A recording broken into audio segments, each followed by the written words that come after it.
And whoever your new nanny is going to be so fun and so exciting and a new shiny friend. And you're teaching her real life things. And I know there's probably so many like psychological things that say you need to have stability and you need to have things staying the same. And I mean, that's not really how life works.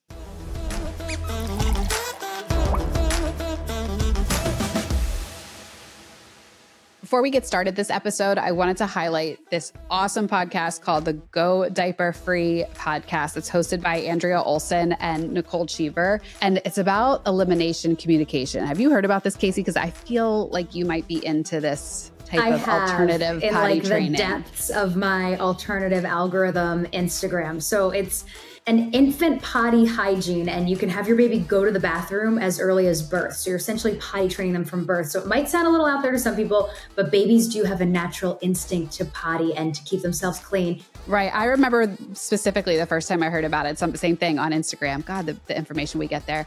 But I did think it was really cool. And like when you think about it, it kind of makes sense, but it's just a weird concept to think about this little tiny baby going on the potty. But it's an industry. I mean, how much money do you spend on diapers and wipes and diaper cream and potty training? I mean, it's a business. Yeah. So the Go Diaper Free Podcast gives you all these different tips and tricks about it, helps you troubleshoot so that you can respond to babies' needs and change fewer diapers. I just think it's interesting to even listen to just gain a different perspective on the whole thing. So it's the world's first official elimination communication podcast. It's solely dedicated to this. They cover any and all types of things around it. If it's totally new to you, and just a few episodes that would be great for starting points. They told us that episode 232 is for beginners and episode 88 is about at what age can I potty train my child. So make sure you check those episodes to get started. So just go search Go Diaper Free Podcast in your podcast player and subscribe. And Kacie, you'll have to keep us posted on whether Miss Hosmer is getting potty trained right from the get-go. Maybe I'll just do both of them at one time. There we go. Hello. To my recent 35-year-old? Oh my God, 34. You bite your tongue. You're 34? Yeah, I need some more time to crank out. I'm turning 35. Yeah, you and my husband are the old ones. I literally forgot who was turning what. Okay, well, that's when this good. podcast So if you're 34, then I'm turning 35. No, when this podcast airs, you will be 35. So happy birthday, Gianna. Yes, but happy birthday to you. Yeah, we're both Leo queens. That's why we get along so well. We're actually recording this on the 8th, which is today's the Lionsgate Day. Have you seen that? No. I sent you. Check your DMs one time. This isn't about the end of the world. It's not about a conspiracy theory. Did you see that thing I posted on the Mother Up stories the other day? And it was like me opening my DMs in the morning. It was that scene from Bruce Almighty when he opens a filing cabinet and it just like pounds him in the chest and throws him across the room. Except every single one I send you is about the end of the world and why you should buy land with a water source. Correct. Or why something that I'm eating is going to kill me. True. Yes. So those are just the light things that Kacie and I talk about in our DMs or offline, No, we don't talk about them. I just try to talk about them and you disengage. But so happy birthday, Gianna. And once this episode airs, my baby sister will be a bride. Oh my gosh, that's true. I know. I feel like we're revealing it right now, but yeah, it will have already happened. I know. This so will much be going on until then.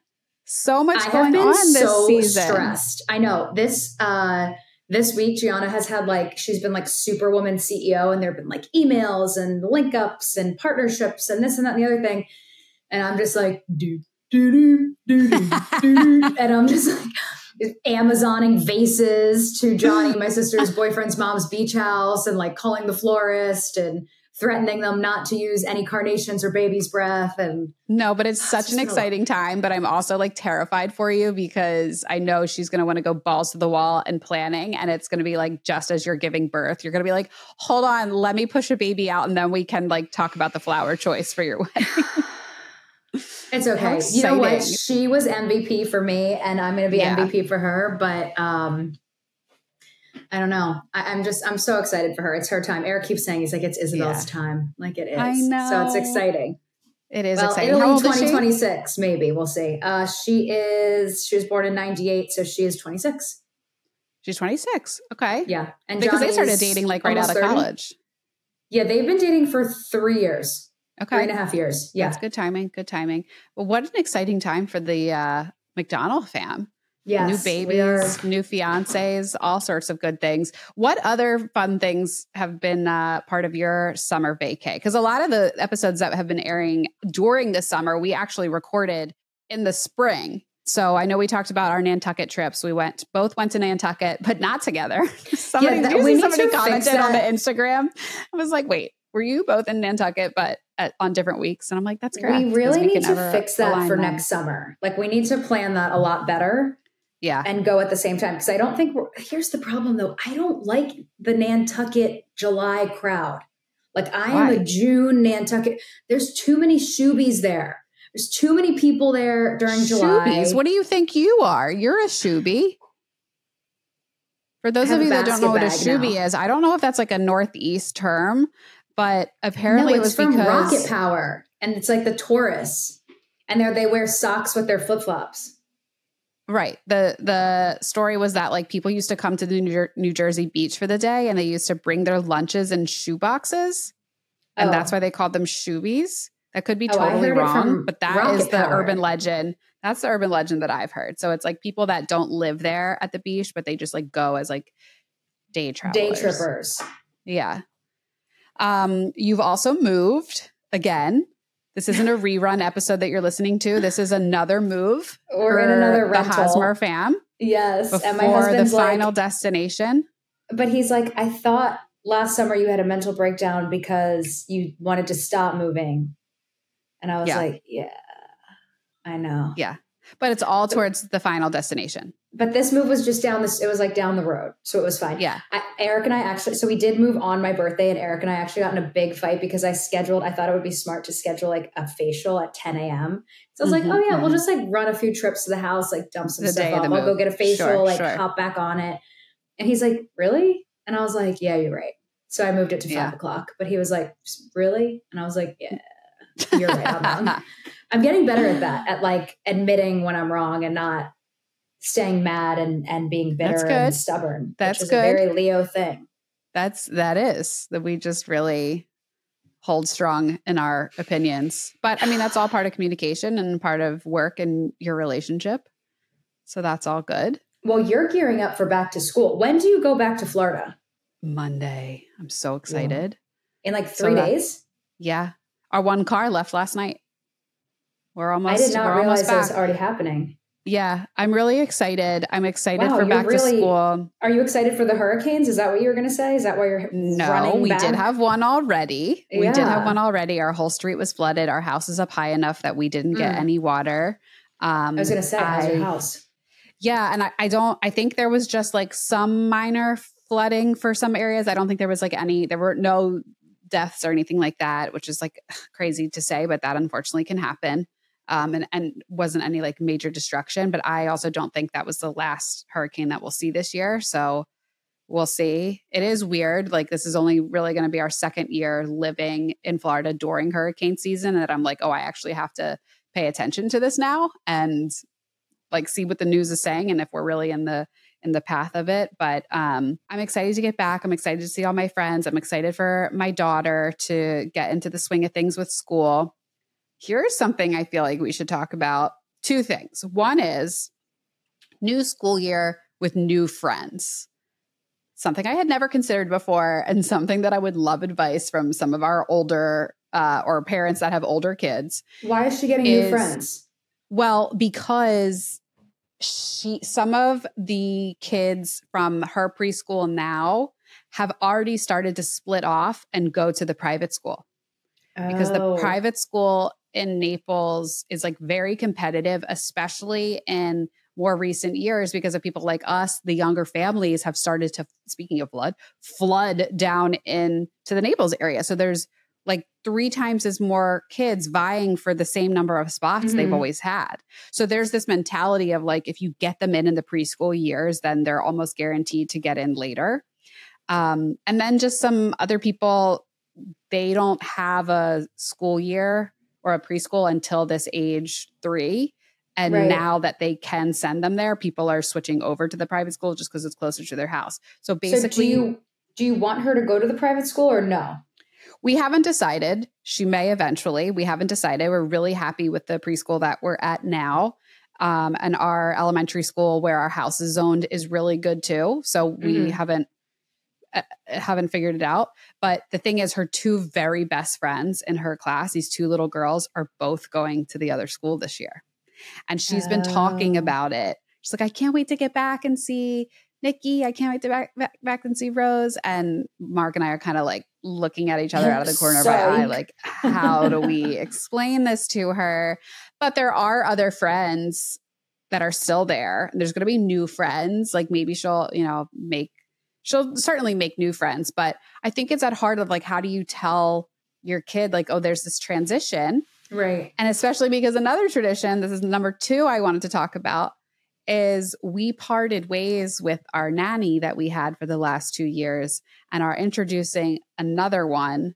And that was something we had to address because she started to talk about her like, oh, when we get back to Florida, we're going to see so-and-so. And I had to be like, yeah, actually, you know what? Like, she's not going to be with us anymore. And she was like, but why? I want her to be there every day.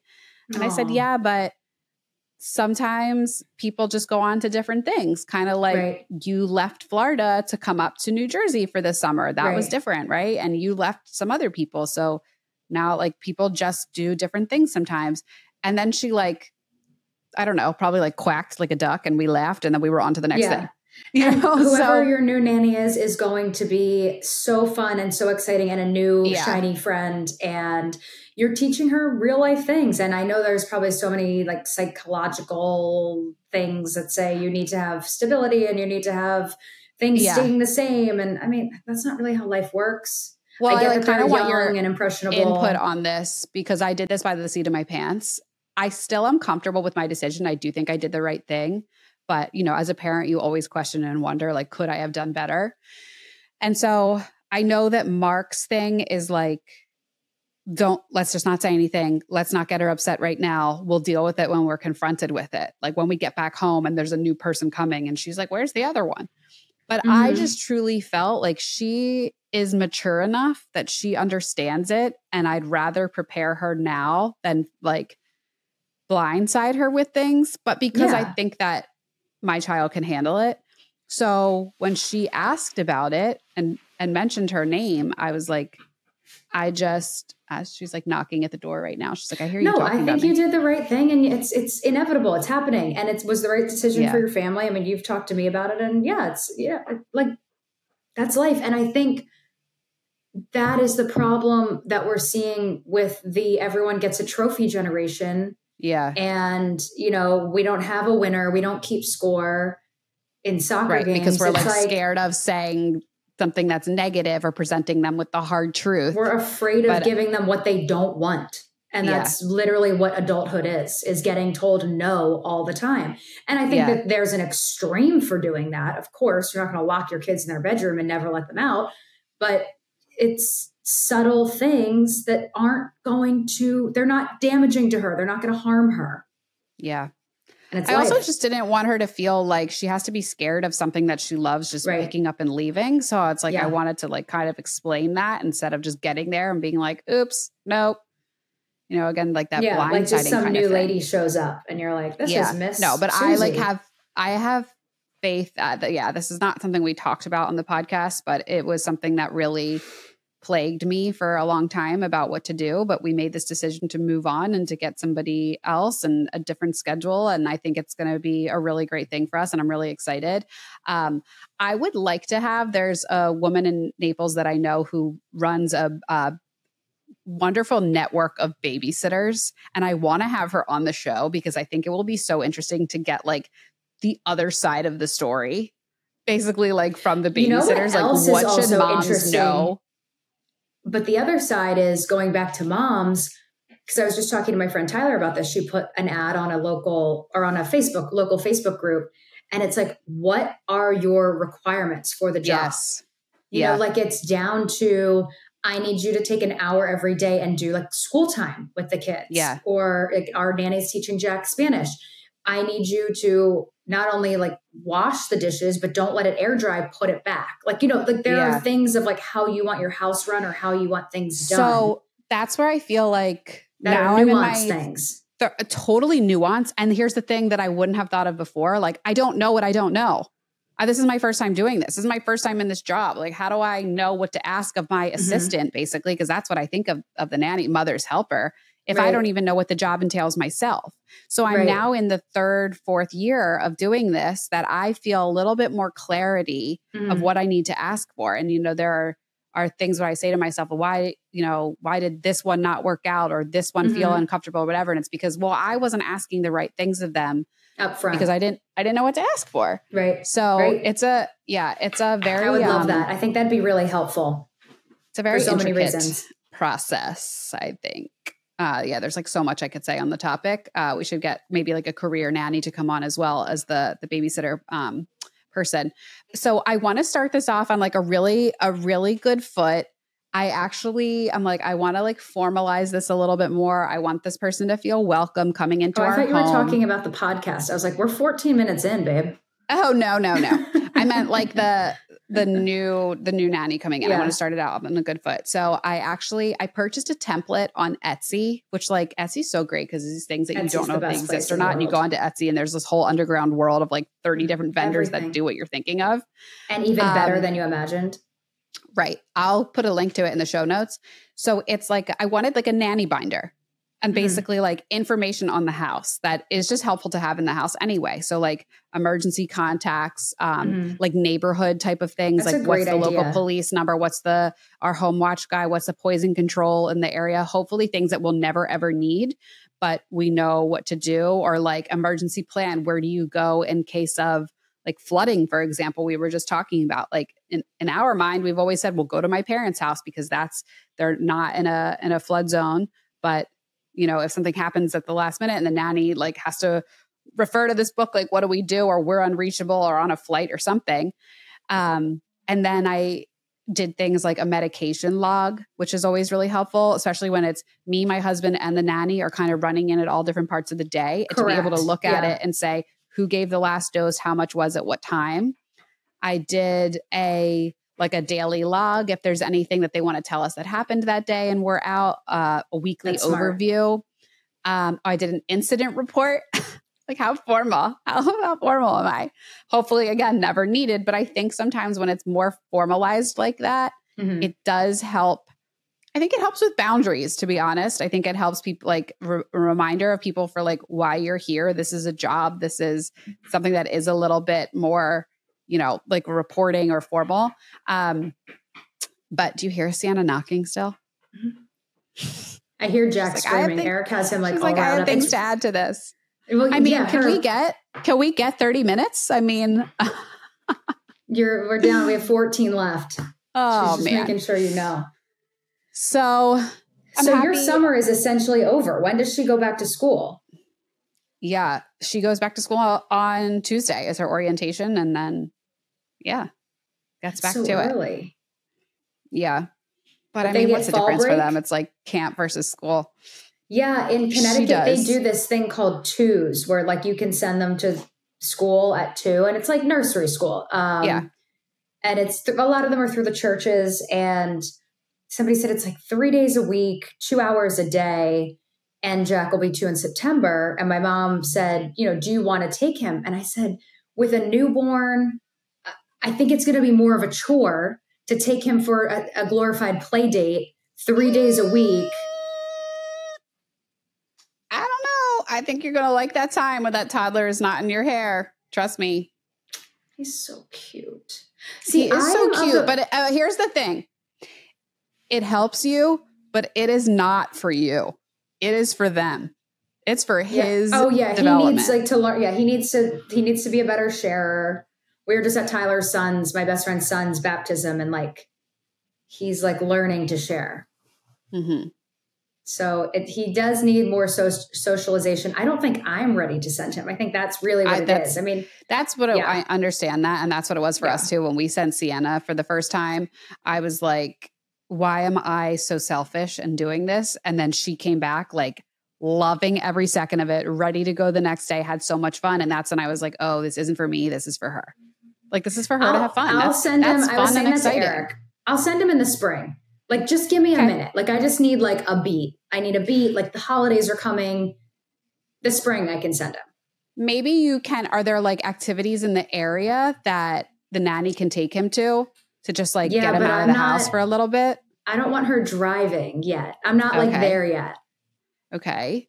Or your mom when she's in town watching like for the baby. Yeah, I can take him too. For a little bit. It's just been like thing after thing after thing. Like the summer is crazy, like vacations, and we're going here, and then Eric has this podcast shoot, and now Isabel's getting engaged, and it's just like I just know, that I'm coming to you as like you in the future because I went through this, and to me, the times that I could even feel like I could take a breath is when I knew that Sienna was taken care of and Sienna was somewhere having fun. And because even if she was in the house, because part of me thought, I just want to know that she's here. It did actually like wreck me that I couldn't be with her or that I wasn't paying all my attention to her. So just like getting her little voice out of the house sometimes, as like heartbreaking as that is actually giving you the break that you don't even realize that you need and is like so essential to you to have so that you can continue being the better mom when she is there. So I've definitely been in my feels lately, and it makes me really happy that I have a therapist that I know and love and trust, because I just can't imagine going through life without a therapist at this point. You actually had me laughing so hard, Kacie. I was listening to one of our episodes and you reference your therapy. Therapy, it's the plural of therapist. I made it up and it sticks. So I have 3 currently. Yeah. I mean, there's no shame in our game. We think that therapy and mental health like services are so important. So grateful that BetterHelp is a sponsor of the show. We want to make sure that you and our audience has access to it as well.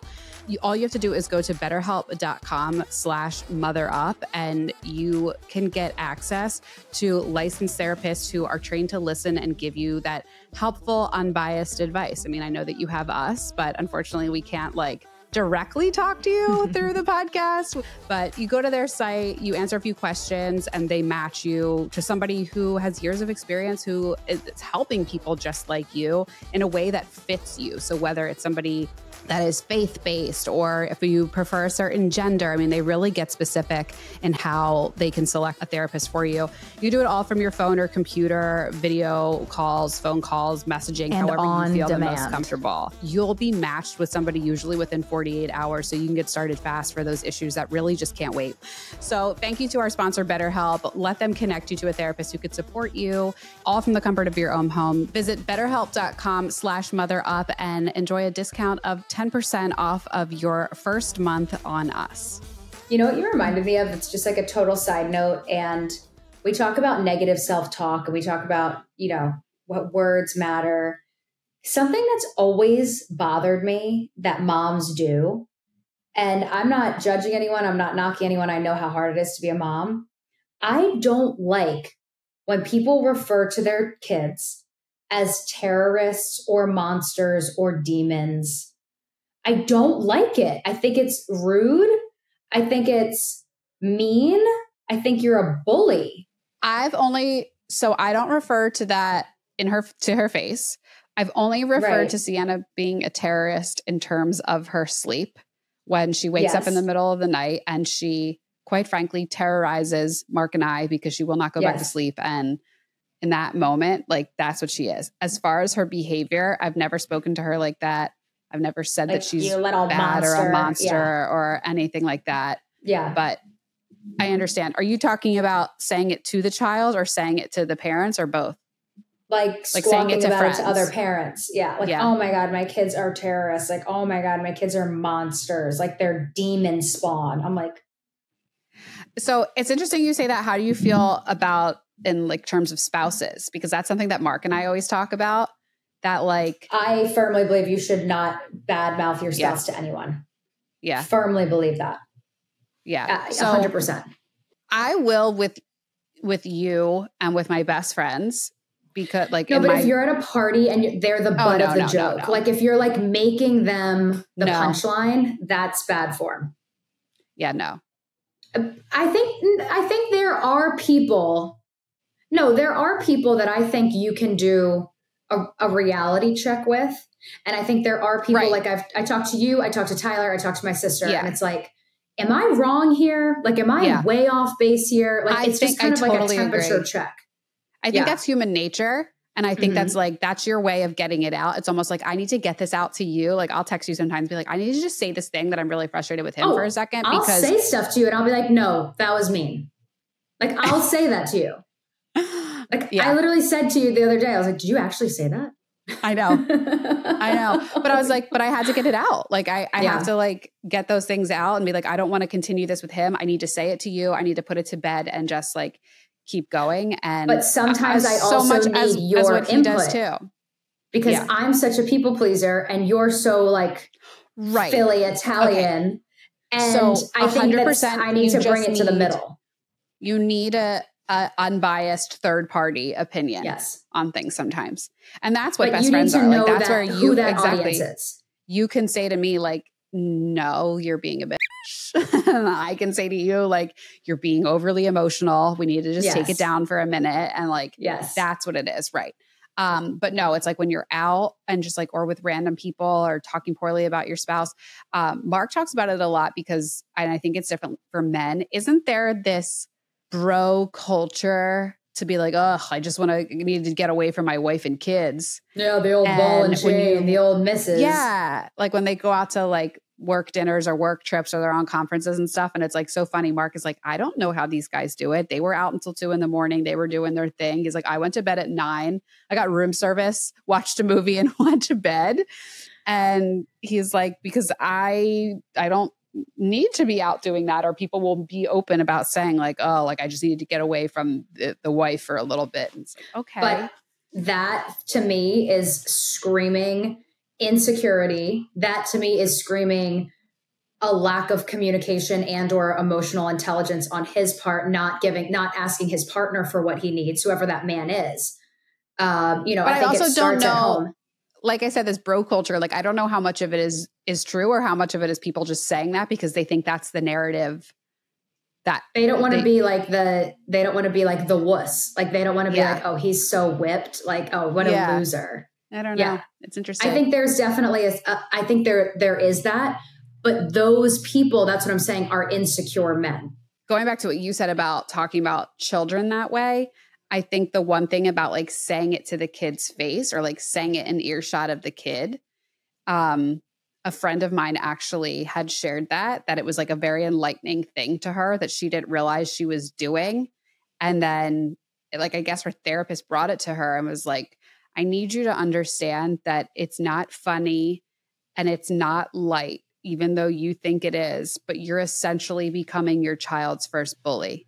Correct. And she said it, like had her in tears and had her rethinking the whole thing. And that's a hard pill to swallow. Yeah. But I'm glad that she has somebody to say that. Yeah. Because they didn't know that a few decades ago. Yeah. So I don't know. I think there's a balance between making your kids too soft, which you see nowadays, and being too hard on them. And I think that our millennial parent generation is super focused on that, which I think is great. Yeah.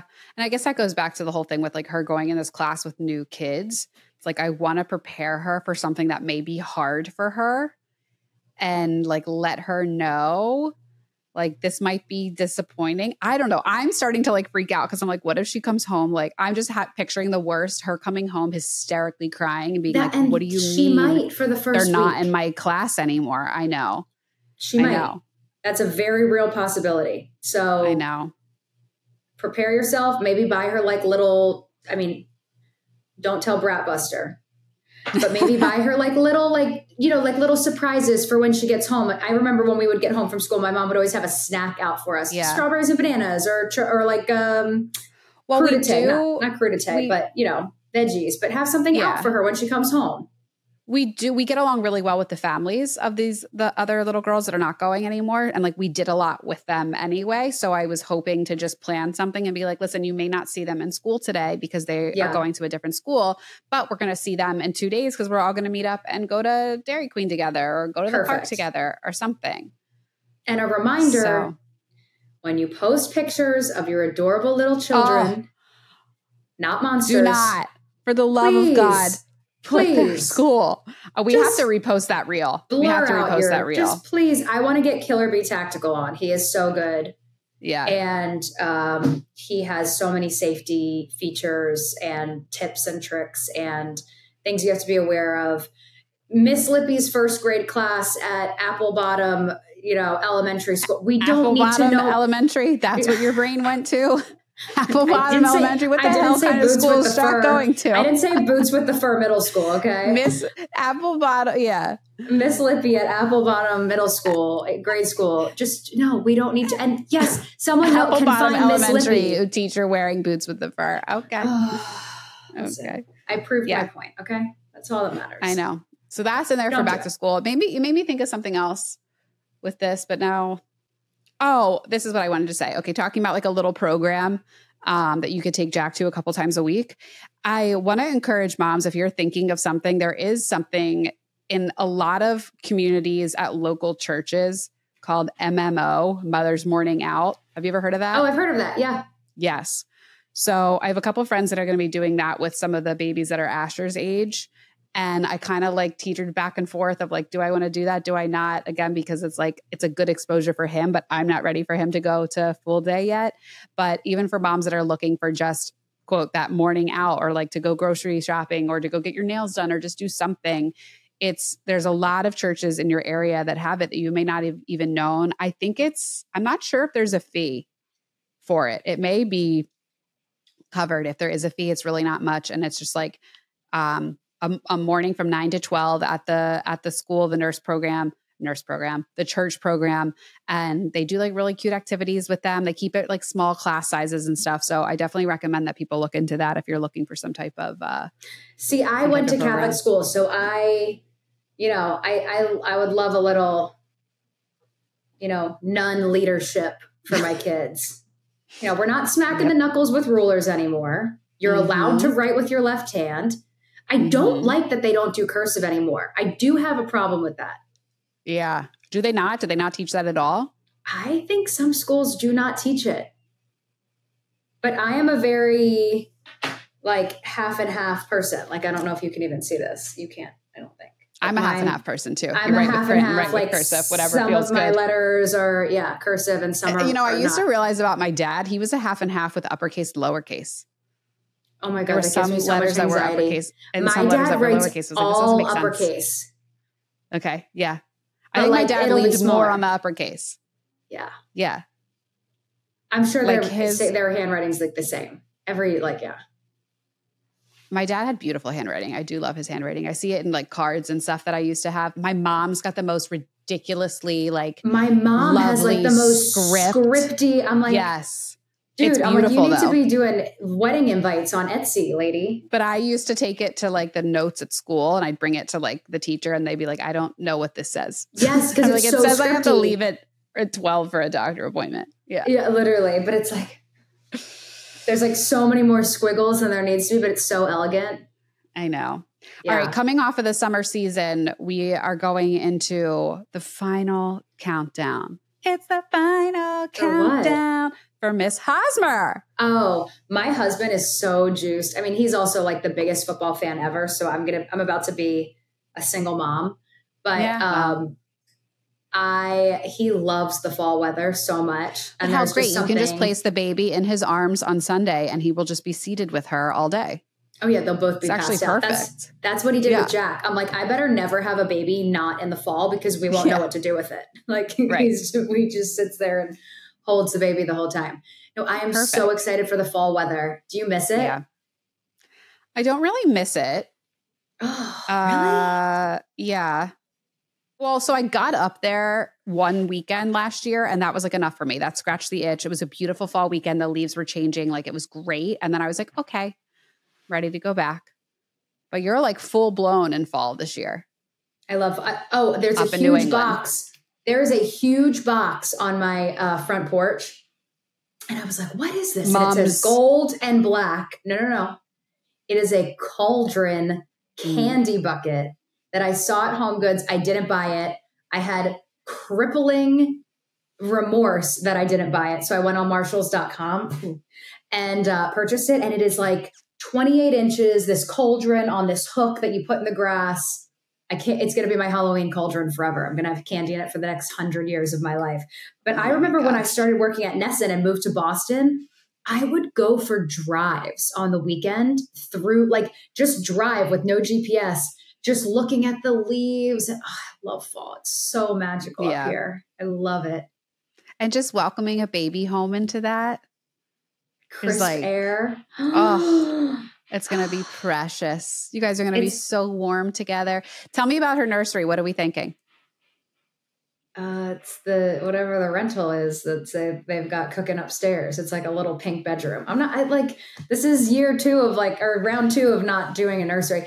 I did a nursery in Florida, and then I did do the nursery for Jack in Boston after he was born. But Asher came home to a nursery. He lived in a rental. He lived in a rental for the first 5 months of his life. But so I wasn't able to like pick the stuff for the room per se, but I got the fitted sheet and the changing table sheet and like things like that. I had like a really cute, it was very tan animal, like safari. Okay. Safari theme. Yep. Yeah. Jack's was Peter Pan.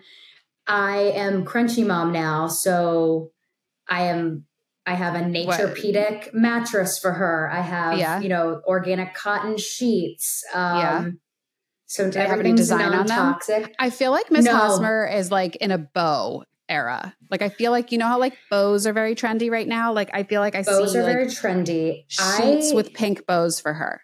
I see purple for her. I don't get pink for her, but I see like a lilac for her, like a wisteria type vibe for her.